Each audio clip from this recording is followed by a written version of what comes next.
after months of discussion with government. Attorney at law Erica Willis says she and her client are happy with the ending results. The African national, who was never named, came to Grenada in August of 2019 seeking asylum. On his arrival at the Grenada Red Cross, the relevant authority was notified of his situation. However, some concerns arise that instead of finding freedom, the asylum seeker was sent to jail for 7 days initially. This later turned to over a year.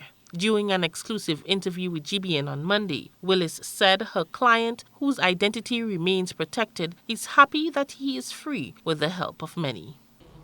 He was released on New Year's Eve, quite suddenly, although I was informed several weeks earlier that the legal affairs would be going to cabinet to effect his release. So I'm very pleased to inform everyone that my client has now been released from prison.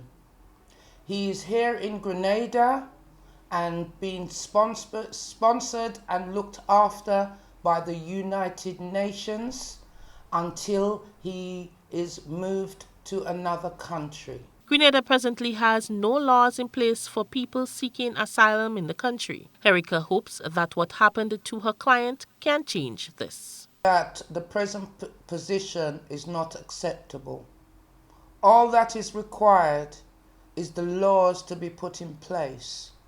At the moment, when an individual enters Grenada and goes to the Red Cross Society, the Red Cross had done what they were mandated to do.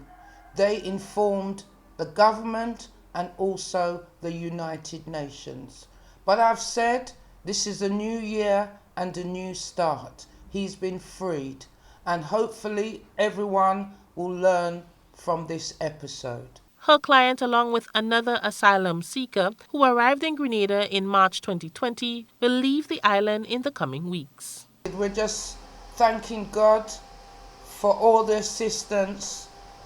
Everybody is stressed at the moment, but he would like to thank, and of course myself, everybody for their prayers and to thank them. He'll be here just a couple of weeks, but he will be going to a country who accept asylum seekers. And I must say, it's him and the other asylum seeker who came here in March 2020 will be relocated. For GBN News, I am Rina Pear reporting.